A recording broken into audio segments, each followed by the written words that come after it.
जय Shri Krishna all of my dear students, all of Rajasthan and properly Bharatpur.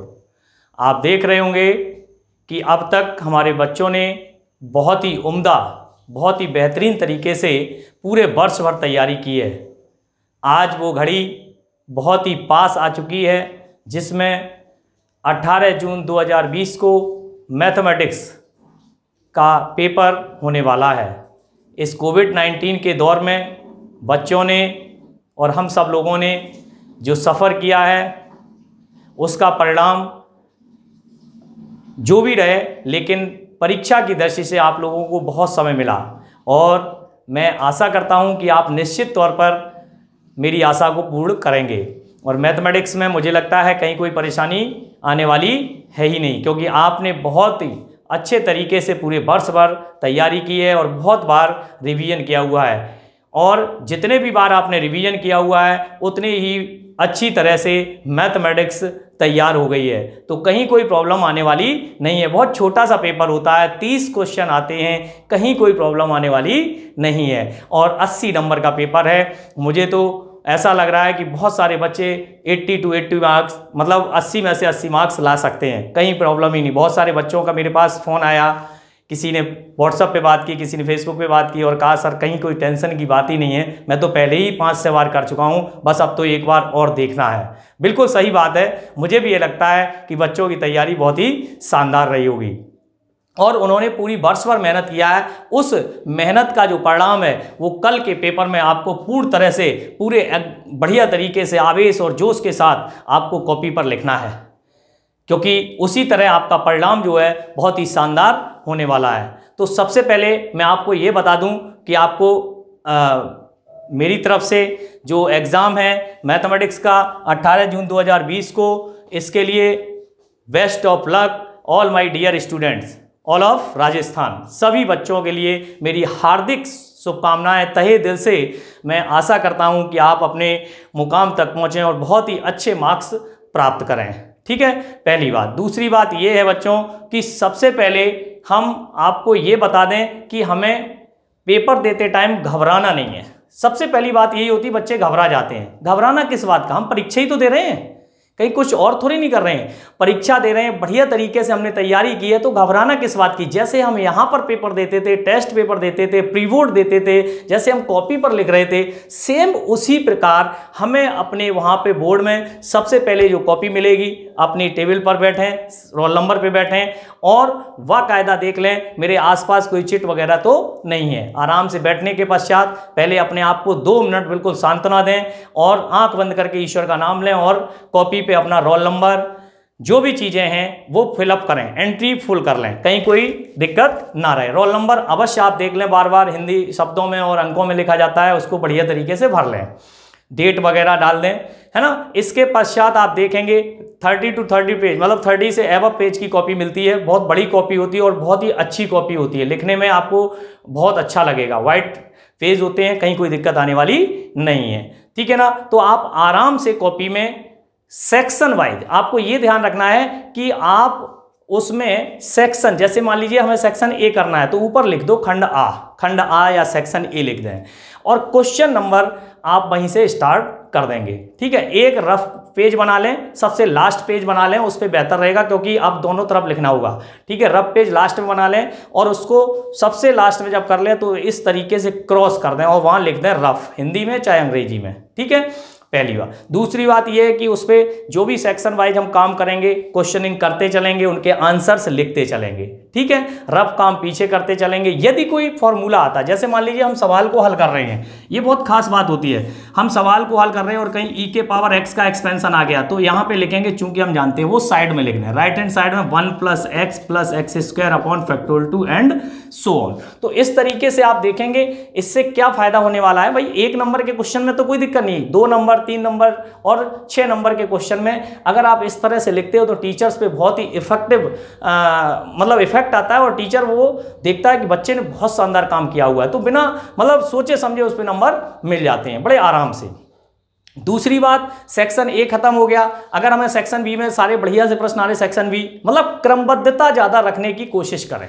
ठीक है ना, कोशिश ये करें कहीं कटिंग नहीं हो, क्रिस क्रॉस नहीं होना चाहिए ज़्यादा, है ना। और सेक्शन वाइज आप करेंगे, रफ पेपर आप बनाएंगे, आंसर नंबर डालना ना भूलें निश्चित तौर पर। और एक खास बात और हम बता दें, पेपर करते समय घबराना नहीं है। जैसे आप करके गए हैं ऑलरेडी, आपको पता है कि हमने ये क्वेश्चन किया हुआ है और इस क्वेश्चन का आंसर हमारा ये आ रहा, मान लीजिए 11 आ रहा है, तो घबराना नहीं है, आराम से यहाँ पर 11 आंसर आ गया, यहाँ आप अपना लिख दें, ये आपका उत्तर हो गया। फिर अगला प्रश्न जब स्टार्ट करें तो एक लाइन छोड़ के एक लाइन छोड़ के तब दूसरा क्वेश्चन का आंसर स्टार्ट करें। तो पेशेंस रखना है, आराम से सिंसियर रहना है, कहीं कोई दिक्कत की बात नहीं, इधर उधर ताका झांकी ना करें, अपने कॉपी पर ध्यान रखें। फोकस आपका ये होना चाहिए कि 3.25 घंटे में हमें पेपर हल करना, बल्कि पेपर का टाइम 2.25 घंटे में हमें हल करना है। और एक बार देखने के पश्चात पुनः फाइनल टच देना है। फाइनल टच देते हुए वहां पर हम अपनी कॉपी को बंद करें और ईश्वर का नाम लें, और कहीं कोई दिक्कत आने वाली नहीं है। पेशेंस बहुत जरूरी है। धैर्य खो दिया, जैसे हम कोई भी ड्राइविंग करते हैं या कुछ भी करते हैं, मोटरसाइकिल चलाते हैं या कार चलाते हैं, तो हमें पेशेंस की जरूरत होती है। सामने भीड़ आ गई तो एकदम से हड़बड़ा गए और एक्सीलेटर पे पैर रख दिया तो क्या होगा, टक्कर हो जाएगी। तो वही चीज़ है कि हम यहाँ पर भी अपना पेशेंस खोए नहीं, ठीक है।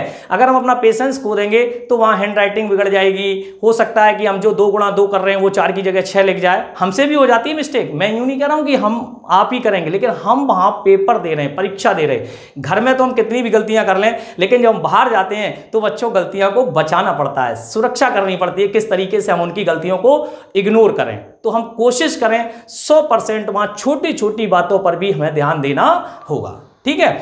दूसरी बात आपको बता दें, जैसे एलपीपी का क्वेश्चन आएगा चैप्टर नंबर 15, आपको पता है रैखिक प्रोग्राम समस्या। 1 नंबर का जो प्रश्न है वो कॉपी पर कच्चा चित्र बनता है, यानी कि पेंसिल से ही बनेगा। किससे बनेगा, पेंसिल से, ये ध्यान रखेंगे। तो पेंसिल से ये चित्र बनेगा और आपको जो भी छायांकित क्षेत्र होगा वो आपको इस तरह दिखाना होगा। अगर ये छायांकित क्षेत्र और इस पर ये भी दिखाना होगा इस तरह से, आपने देखा हो x is greater than and equal 0 and y is greater than and equal 0, इस तरह से बना होता है। तो आपको पूरा 1 नंबर मिल जाएगा और उसके बारे में लिख दीजिए, फटाफट हो जाता है, 1 मिनट का काम है, 1-1.5 मिनट का, ठीक है। इसके बाद बात आती है 11वें चैप्टर की। 11वें चैप्टर में भी चित्र बनेगा, आपको पता है।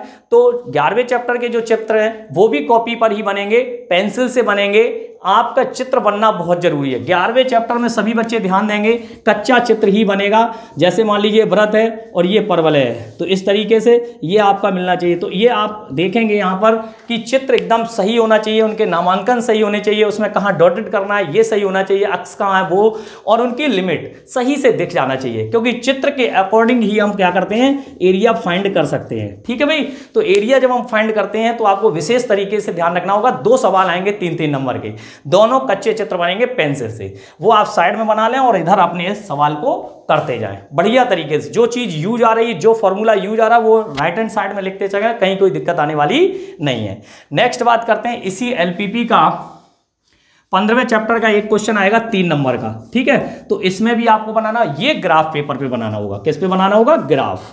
तो ग्राफ पेपर आप मांग लीजिएगा, वहां पर टीचर होंगे वो आपको ग्राफ पेपर पे रोल नंबर वगैरह लिखा जाता है, वो सब बता दे। वो भी कच्ची पेंसिल से ग्राफ एक पर्टिकुलर पैमाना मान करके ऐसा ही ग्राफ खींचेगा। यदि अपरिबद्ध है तो उधर चला जाएगा, परिबद्ध होगा तो अपने आप पता लग जाए। ज़्यादातर परिबद्ध का क्वेश्चन आता है, फिर भी 1-8% आपका अपरिबद्ध का आ सकता है। 3rd क्वेश्चन इस पर जरूर देख लेना, वही बताया -50x वाला, बहुत इंपॉर्टेंट क्वेश्चन है, सभी लोग देख लें। 15.1 का ही 3rd क्वेश्चन है, वो आ चुका है 2017-18 में आया हुआ है, फिर भी रिपीट कर सकता है। तो वो अपरिबद्ध का है, बढ़िया प्रश्न है। तो इस तरीके से मुझे लगता है कहीं कोई किसी प्रकार की प्रॉब्लम नहीं है। तो आप धैर्य बनाए रखें, घबराएं नहीं। पेपर से डरना क्या है, पेपर में तो बड़े हंस के, जैसे आप यहाँ पे प्री बोर्ड देते हैं, टेस्ट पेपर देते हैं, वैसे ही आप यहाँ देते रहिए। हम आपकी कॉपी चेक करते थे, अब कॉपी कोई और चेक करेगा, और राजस्थान में कहीं से भी कॉपी चेक हो सकती है। तो आपको बढ़िया लिखना, सुंदर लिखना है, स्वच्छ लिखना है, कहीं कोई ऐसी दिक्कत ना आए कि उसको समझने में कहीं प्रॉब्लम आ रही हो, ठीक है ना। तो मैं कोशिश करूंगा ये। और एक खास बात और समझ लें, हमने 2 मॉडल पेपर दिए थे, तो मैं आशा करता हूं कि सभी बच्चों ने, आज मैंने 4 दिन हो गए 5 दिन दिए हुए, तो सभी बच्चों ने उन मॉडल पेपर्स को अवश्य ही कर लिया होगा, और करने के बाद उन्हें कॉन्फिडेंस निश्चित रूप से बढ़ गया होगा। तो यही काम है कि हमें इन दिनों में कॉन्फिडेंस बढ़ाना था, और आज के दिन अपने फॉर्मूले और पूरे को रिवाइज करना होगा। बहुत अच्छा लगेगा तुमको, कल पेपर दीजिए। और कमज़ोर बच्चों के लिए एक बात और बता दें, जो थोड़े से वीक स्टूडेंट हैं वो अपने को मतलब वीक महसूस ना करें, महसूस करोगे तो दिक्कत होगी। फिर भी मैं आपको आज बता दे रहा हूं कि आप चैप्टर एक में गो फॉर फॉक 2, 3, 4, 5, ठीक है, और 13, 14 और 15 अगर वो इन चैप्टर्स में बढ़िया से कर लेते हैं तो 50 to 60 नंबर आपके आने के पूरे चांस बढ़ जाएंगे। तो इन चैप्टर्स पे थोड़ा सा ध्यान दे लेंगे, आज मैं भी फॉर्मूले वगैरह देख लेते हैं तो भी उनका अच्छा काम हो जाएगा। और तो मैं बता दूं, मैं 6 नंबर में सेक्शन डी में आपको लग रहा होगा कुछ बच्चे 14.4, 14.5 इस 2 एक्सरसाइज विद एग्जाम्पल इनको कर लें। आज जिन्होंने नहीं देखा हो वो 14.4, 14.5 एंड विद एग्जाम्पल कंप्लीट कर लें, निश्चित रूप से इसमें से एक क्वेश्चन आपको मिल जाएगा। ऐसे ही 16.3, 16.4 और 16.5 वैसे तो इन्हीं दोनों में से मिल जाएगा विद एग्जाम्पल, ये आपके बड़े क्वेश्चंस हैं, ठीक है। और चैप्टर नंबर 10.2, 10.3 और विविध, ये इंटीग्रेशन, इनमें से आपको मिल जाए। मैंने डेली एग्जाम डोज में आपको बता रखा है, ठीक है ना। और उसमें आपको पता ही दिया लॉगरिथमिक या द्वितीय कोटि का अपकलज या प्राचलिक फॉर्म, इन तीनों में से कोई ना कोई क्वेश्चन निश्चित तौर पर मिल जाएगा, ठीक है ना। तो मेरी पूरी कोशिश रही है, मैंने डेली एग्जाम डोज के 7 वीडियो बनाए हैं, 7 के अलावा उसमें बताया बहुत कुछ है, कौन इंपॉर्टेंट क्वेश्चन है, कहां से कहां तक की क्वेश्चन आ सकते हैं, वो सब डिस्कस किया हुआ है, ठीक है। तो मेरे प्यारे बच्चों, मैं एक बार फिर आपको ऑलवेज बी हैप्पी, आप हमेशा प्रसन्न रहें और प्रसन्नचित्त होकर के ही आप निश्चित तौर पर धैर्य बनाए रखें। पेपर देते समय घबराएं नहीं, घर पे सब कुछ रख के जाएं वैसा कि फालतू चिटविट ना चली जाए, और आराम से रिलैक्स होके 2-3 घंटे 4 घंटे पहले, ये नहीं रात भर पढ़ रहे, जैसे आज है कल पेपर है तो रात भर नहीं पढ़ना है, आपको आराम से 10-11 बजे तक पढ़ना है, बस 10-11 बजे के बाद आराम से सो जाना और सुबह 4-5 बजे जगना, फ्रेश होना, आराम से अगर देखना चाहो तो सूत्र वगैरह देख लेना, घबराना बिल्कुल नहीं है। बस मेन चीज़ है पेशेंस रखना है और घबराना बिल्कुल नहीं। पेपर आपका बहुत सरल आने वाला है, निश्चित सिंपल पेपर आएगा, डोंट वरी, डोंट माइंड। आप तो जो पढ़ा है वो आप बिल्कुल उसी तौर पर आपको बिल्कुल मॉडल पेपर जो बताया उसी के बिहाफ पर आपको देखना, क्वेश्चन नंबर फला वही मिलेगा, सेम टू सेम मिलते जाएंगे। कहने का मतलब मेथड्स वही मिलते जाएंगे, तो आपको लगेगा हम तो वही पेपर कर रहे हैं जो वैसे डेली करते थे स्कूल में या क्लास में, ठीक है भाई। तो आज फिर हम आपको एक बार कहते हैं सभी मेरे 12th के मैथमेटिक्स के सभी बच्चों के लिए best of luck, all my dear students, ठीक है। मेरी तरफ से आपको ढेर सारी हार्दिक शुभकामनाएं, आपका पेपर बहुत ही अच्छा हो, उम्दा हो और आप अच्छे नंबरों से पास हो। Thank you so much.